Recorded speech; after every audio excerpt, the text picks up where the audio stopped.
Okay, on va maintenant vous parler d'un trophée, d'un butin. Oui, la justice française vient de réaliser sa plus belle prise depuis le début de la guerre en Ukraine. Regardez ce qui vient d'être saisi.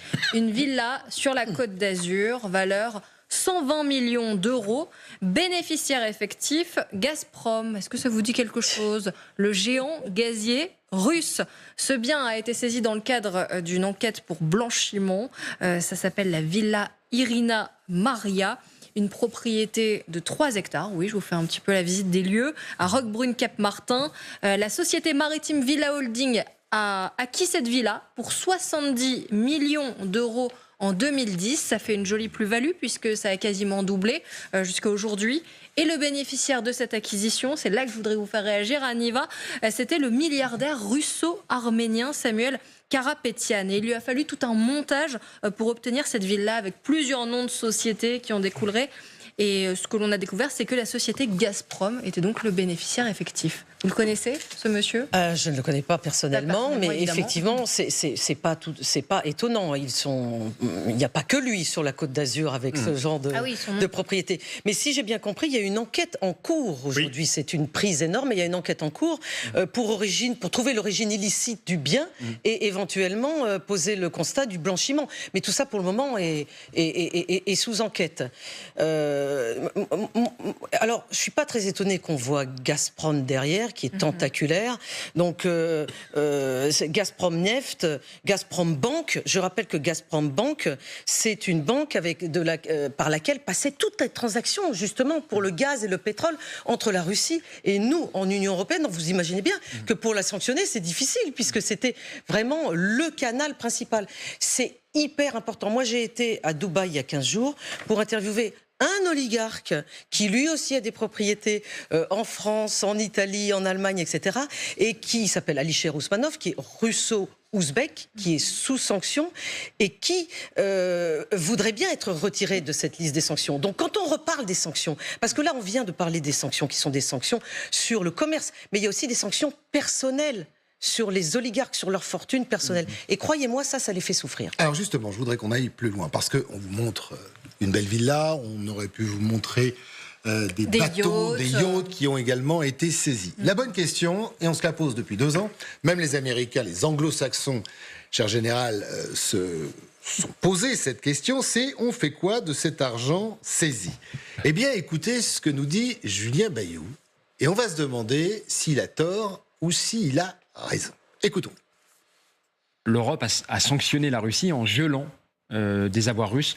Parlons de milliards d'euros détenus par la Banque centrale russe. On a une manne financière incroyable, 300 milliards d'euros, qui sont gelés, immobilisés et dont on ne fait rien. Voilà. Donc nous proposons quelque chose de très simple en vérité. C'est de les confisquer et les affecter au soutien à l'Ukraine. Général. Alors, Monsieur Bayou ferait bien de faire un petit peu d'économie quand même. Les 300 milliards, on peut les confisquer, on peut pas en disposer. Alors, ce dont il est question, c'est de disposer des intérêts. Ce qui fait, paraît-il, 3 ou 4 milliards. Mais ce dont il est question. Je pense que je veux dire, tout le système international, vous le collez par terre, parce qu'il y a de l'argent français à droite à gauche, américain, allemand... Et on n'a pas le même système pénal aussi. Voilà. Et donc, si on confisque l'argent russe, demain, on peut confisquer l'argent français, je sais pas quoi, en Amérique du Sud, ou que sais-je, en Afrique, etc. Donc il n'y a plus de limite. Ça met à plat, ça met complètement par terre le système international. Donc ce qu'il dit, c'est totalement irréalisable.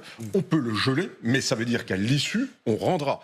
Et que quand vous prenez, par exemple... Alors, c'est irréalisable, je vous entends, mais vous savez que les Ukrainiens le réclame quand même depuis 2 ans. Oui, mais ça se fait pas comme ça. Il faut un jugement. Enfin, alors pour l'argent, là, c'est un problème politique. Mais par exemple, quand vous confisquez une villa comme ça, c'est un problème politique ou une décision politique générale? C'est un vrai problème politique parce que si vous confisquez l'argent d'un pays, je veux dire, demain matin, ça va devenir l'argent. Tout le monde peut le faire. Tout le monde peut le faire. Évidemment. Voilà. Donc, par contre, quand vous avez une villa comme ça, vous gelez cette villa, vous la confisquez, mais ensuite, il faut un jugement de justice. C'est ça, il faut des preuves. On est un État de droit. vous avez les biens mal acquis à Paris avec des dictateurs africains, etc. D'ailleurs, il paraît que c'était la villa d'un dictateur africain. Mobutu. Voilà. Mobutu pendant 20 ans, parce que c'est une des plus belles villas de la Côte d'Azur. Il faut un jugement de justice et une fois après, c'est confisqué, c'est redonné quelquefois au pays, etc. Mais il faut un jugement de justice. Vous ne pouvez pas confisquer et puis disposer des biens. Ça, c'est le propre des dictatures, c'est pas le propre des démocraties. Et donc là, ça se passe pas aussi facilement qu'on veut bien le dire. Donc ça fait pas plaisir, mais en tout cas on est dans le droit. Oui, mais en revanche, les intérêts, ça c'est en train d'être étudié, si les intérêts peuvent être remis dans le circuit. Oui, Samantha de Bendern. Je suis entièrement d'accord avec le général, c'est que nous, on doit se tenir à l'état de droit et on ne confisque pas les avoirs comme ça pour les donner comme on veut, à qui on veut.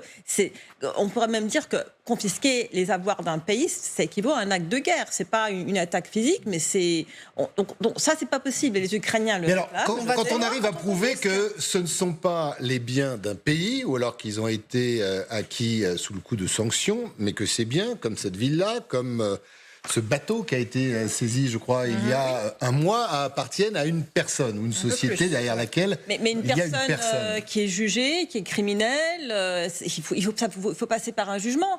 Et d'ailleurs, il y a énormément de problèmes avec les sanctions contre les personnes, contre les oligarques individuels. Parce que la façon dont ces oligarques ont été choisis, elle n'est pas du tout transparente. Pas tous les oligarques sont sur la liste. Je vous donne un exemple que je cite très souvent, c'est l'exemple de M. Potanin, Vladimir Potanin, à la tête de Norilsk Nickel, qui est proche de Poutine, qui pendant longtemps a été considéré comme un pro-occidental, parce qu'il avait épousé un petit peu l'idéologie économique libérale. Eh bien, c'est lui qui a racheté la Société Générale, la filiale de la Société Générale à Moscou. Et une fois qu'il l'a racheté, il a été mis sous sanction. Donc, pendant très très longtemps, d'autres oligarques qui étaient beaucoup plus éloignés de Poutine ont été mis sous sanction parce qu'ils étaient connus, donc c'était les premiers à aller sur la liste. Eux, leurs femmes, leurs ex-femmes, leurs femmes de ménage, leurs secrétaires ont été sanctionnés. Et d'autres oligarques, tout aussi proches de Poutine, n'ont pas été mis sous ces sanctions. Donc ce milliardaire, il n'est pas sous sanction, paraît-il. Non, pas du tout. Voilà, donc lui, il mène sa vie en France, tranquillou. Voilà. Donc si vous voulez... Alors là, moins tranquillou qu'avant. Mais quand même. Le problème dans cet argument, c'est que l'Europe se positionne comme le défenseur de l'état de droit. Non, mais c'est ça, il y a toujours le problème de l'image et des déclarations. Quand vous parlez, parce que j'ai aussi parlé à des oligarques sanctionnés qui me disent, mais écoutez, nous ne comprenons pas sur quelle base ces décisions ont été prises. Soit nous sommes tous sanctionnés, soit personne n'est sanctionné. Moi, je suis sanctionné et monsieur Untel, qui est beaucoup plus proche de Poutine que moi, n'est pas sanctionné. Est-ce que vous pouvez me l'expliquer ? Impossible à expliquer. Et que certains oligarques ont réussi à se faire enlever de la liste des sanctions après des procédures judiciaires en prouvant que le fondement de ces sanctions n'était pas du tout lié, ils n'étaient pas du tout proche de Poutine. Même les Américains, où le système judiciaire est très particulier, n'ont pas réussi. Et on revient à ce qu'Anne a dit, qui est totalement, là je suis mais à 1000% d'accord avec elle, c'est que ces sanctions, nos gouvernements les font parce qu'ils sont impuissants, ils ne peuvent pas faire autre chose. Et puis ils veulent pouvoir dire, ah ben nous on a fait ce qu'on a pu, hein. Alors que la seule chose à faire, qui a été répétée par les intervenants en Skype, c'est donner des armes à l'Ukraine. Point final. C'est ça qui va faire la différence. Le reste, c'est de la poudre aux yeux. Je suis d'accord. Oui, Renaud, une dernière réaction, parce qu'on le disait, il y a d'autres enquêtes qui ont été ouvertes par le parquet de Paris, notamment. Je vous montre aussi le château de la Garoupe qui a été saisi en 2015 par la justice française. Sa valeur pourrait s'approcher des 200 millions d'euros. Il a été saisi à l'oligarque russe Boris Berezovsky, qui est décédé en 2013. Il y a aussi le yacht Stefania, qui s'élève à environ 10 millions d'euros. Donc Renaud Pilat, en gros, il faudrait utiliser cette manne financière et la reverser pour la guerre à l'Ukraine. Non, mais ce qu'il faut savoir, c'est que autant on parlait des sanctions qui sont compliquées, les sanctions commerciales, autant là, on est dans du judiciaire. C'est extrêmement précis.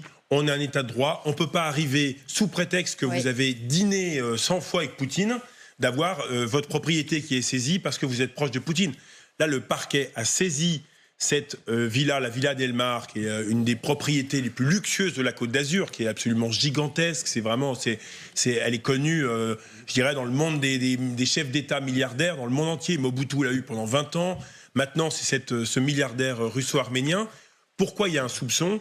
C'est parce que pour pouvoir avoir l'argent, pour pouvoir acheter cette maison, il a été voir la banque de Gazprom. Donc, derrière, il y a un soupçon de blanchiment d'argent et de fait qu'en fait, il serait un prête-nom et que derrière, Gazprom, qui est sous sanction, posséderait cette villa. C'est très long, il y a des règles et on ne peut pas faire n'importe quoi, c'est la justice française qui agit.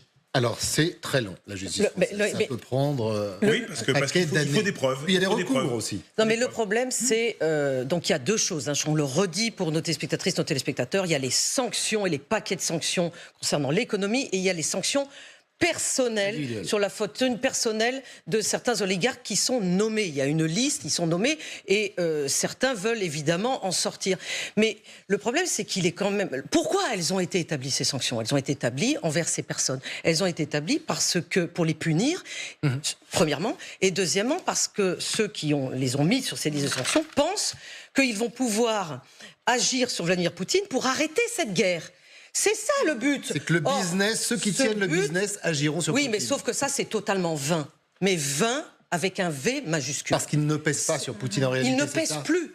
Tout ça, c'est fini. On est passé il à autre ne chose, pèse plus. Exactement. Mais en revanche, c'est ce qui nous fait tous parler, alors qu'on devrait réagir et agir. On est toujours en train de parler de ces sanctions. Et ces sanctions, évidemment, qu'elle les fait souffrir. Moi, je l'ai bien vu avec cet oligarque que j'ai interviewé et ce dont parle Samantha. Elles les font souffrir. Mais ça n'est pas suffisant. Souffrir entre guillemets. Oui, voilà. Oui, entre guillemets. À hauteur, souffrir à hauteur de milliardaires. Alors, je reprends juste ce que je voulais dire. C'est qu'elles leur déplaisent. Voilà. Elles leur déplaisent. Voilà, elles leur déplaisent. Mais croyez-moi, celui que j'ai interviewé, le problème, c'est que le yacht il était faisait bien 100 mètres, énervé. maintenant il fait 80 était bien mètres. énervé et j'ai eu bien du mal à l'interviewer. Elle veut parler de ses sanctions.